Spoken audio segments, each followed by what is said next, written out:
In this video, we're going to share the 7 habits of highly successful runners. The secret sauce behind the champions like Kelvin Kiptum, Killian Journet, the Ingebrigtsen brothers, Courtney Dauwalter, Karnazes, Dez Lindon, and Chalain Flanigan. From periodizing their seasons to the one session they prioritize in their plan over all others. There's a lot we can learn from the best in the world, and it all starts here. After his sub 201 in Chicago, the talk of the town is Kelvin Kiptum.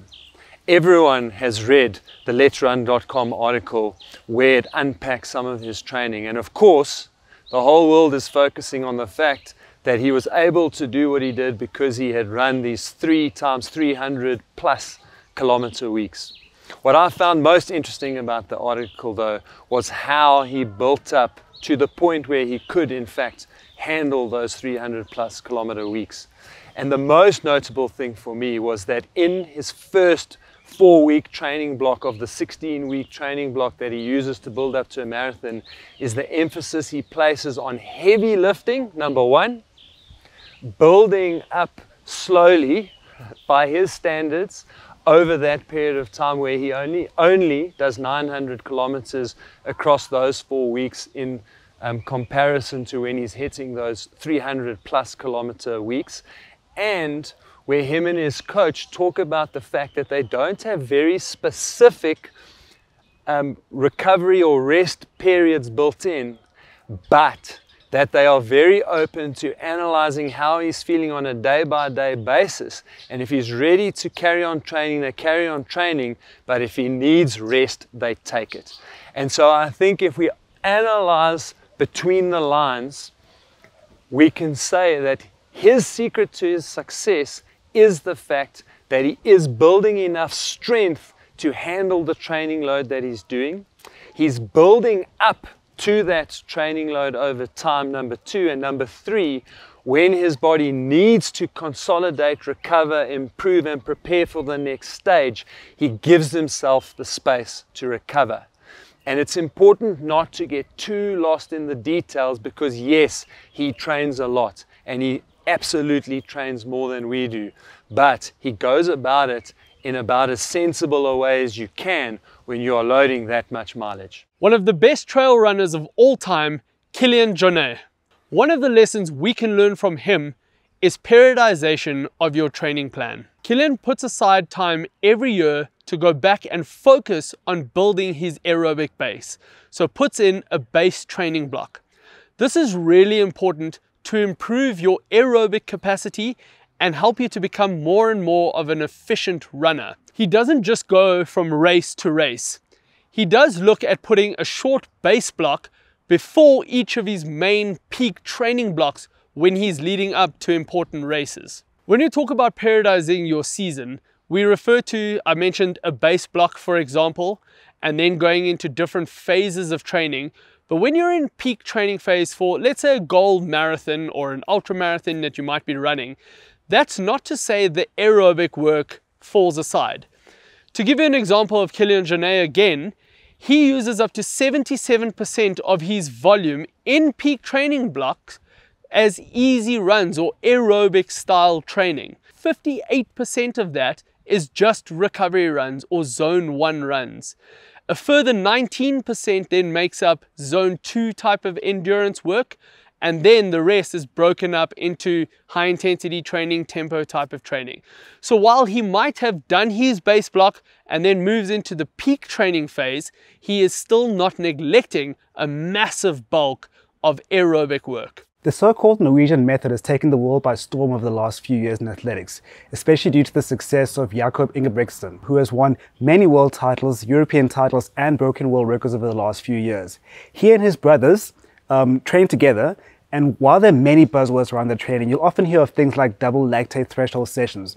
Those aren't important. The lesson that we can take from their training is not to race your sessions. So they train at a controlled intensity. When they do their sessions, everything is lactate measured, which means that they measure lactate in their sessions and try and keep their runs between specific lactate levels. So it might be 2 millimolar to 4 millimolar for a hard session or 1.5 millimolar for moderate intensity sessions. The point of this is not to fixate on the numbers or what they're doing, this idea of controlling the intensity you run at. Every session has a purpose. We're not going out there and trying to run PBs every week and run faster and faster and faster. We go out and do an easy run, a threshold session, a marathon pace session, and we've got to meet the right intensity to get the most out of the session.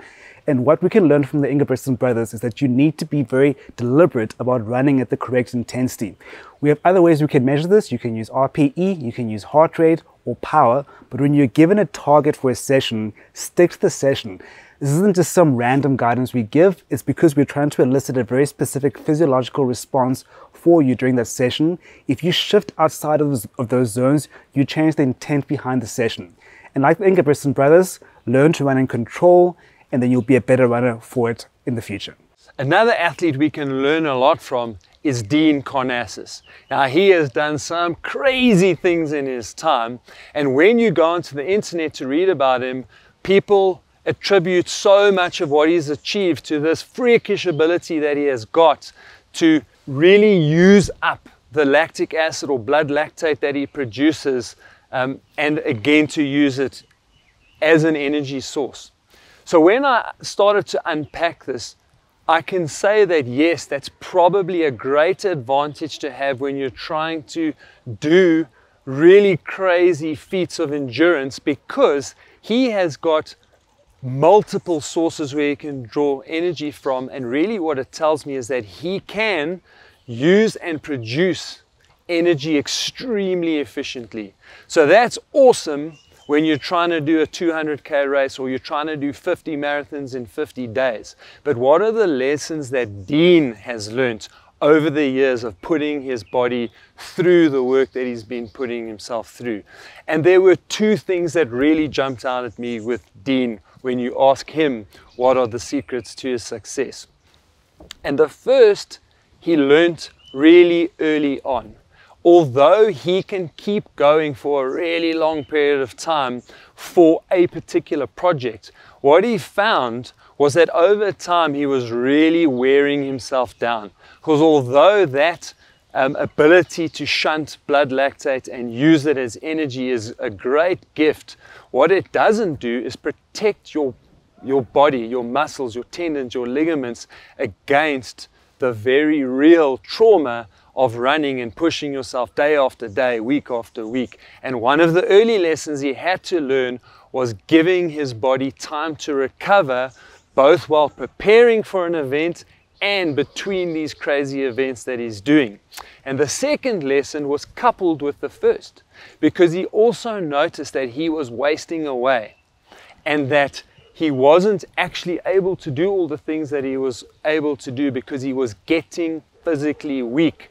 And he realized that he had to bring strength training back into his training. And it's very obvious when you look at Dean that he spends a lot of time doing strength training, and he doesn't just focus on his legs. He really believes on overall strength being an important contributing factor to him to be able to keep doing what he loves doing, which is running very far for a very long time to come into the future. At Coach Parry, strength training is literally one of our cornerstones of success to make sure that runners remain injury-free and can keep doing the thing that they love and get better while they are doing it. We've put together a free strength training program that you can click and use right now. Another successful runner that we can learn from is Dez Lindon. If you don't know Dez Lindon, Dez is an American marathon runner, and she won the Boston Marathon in 2018 in horrific conditions. Go and do yourself a favor and have a look at what that race was like. It was cold, it was raining, it was absolutely freezing on the day.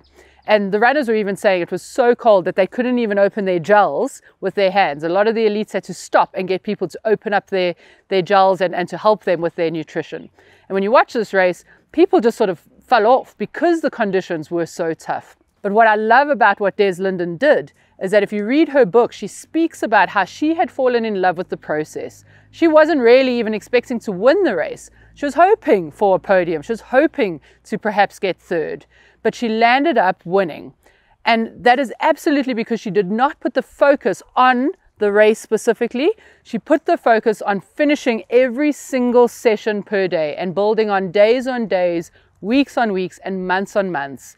And I believe that that gave her a certain mental strength that perhaps the other runners didn't have on the day, and allowed her to power through when all the other runners were sort of dropping like flies. One of the things I drew inspiration from Dez's build up to this Boston Marathon and her falling in love with the process is this tweet. Some days it just flows and I feel like I'm born to do this. Other days it feels like I'm trudging through hell. Every day I make the choice to show up and see what I've got and to try to be better. My advice, keep showing up. The next highly successful runner that we can learn something from is the trail athlete extraordinaire Courtney Dauwalter. And the lesson from her that we can take home is listen to your body. The way that she approaches to training, she believes in the power of flexibility. When you go out for a run, you might have some idea of what you're going to do. You might have planned to do hill repeats, a long run, or whatever. But you need to be able to judge for yourself in the beginning of your run how you're feeling, and that will dictate whether or not you carry out the session you had on paper. Just because it's written down doesn't mean you have to do it. So listening to your body means being flexible and being aware that you might need to shift things based on what's happened. If you've had a poor night's sleep, if you had a hard day at work, or if it's raining outside, those are external influences that you need to take into account when doing your sessions. So don't push on if your body is not ready for the work that you need to do. So the lesson from Corton Dewalta is listen to your body. That is the most important objective measure that you can have for what to do with your sessions. The next highly successful runner that I want to speak about is Chalain Flanigan. Chalain Flanigan, another female American marathoner. Chalain won the New York Marathon in 2017. Again, if you haven't seen that, go and check it out. It is extremely inspirational. Chalain speaks openly about her struggles with nutrition and food, and in her early running career, really found herself in elements of low energy availability. And as a result, never kind of hit the performances that she was capable of. If you read up about Chalain's story, she speaks about how she had constant stress fractures and was constantly injured, and that was as a direct result of her poor nutrition.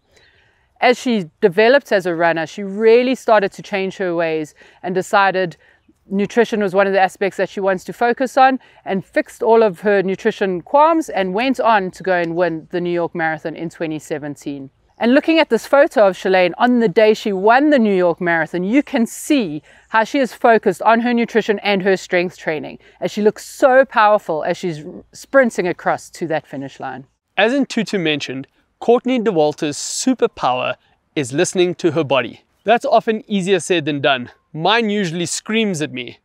But it is important to really dial this in. You need to know how runs should feel. In this video, we practically explain how runs should feel when doing them, and this is the first step to developing this ability.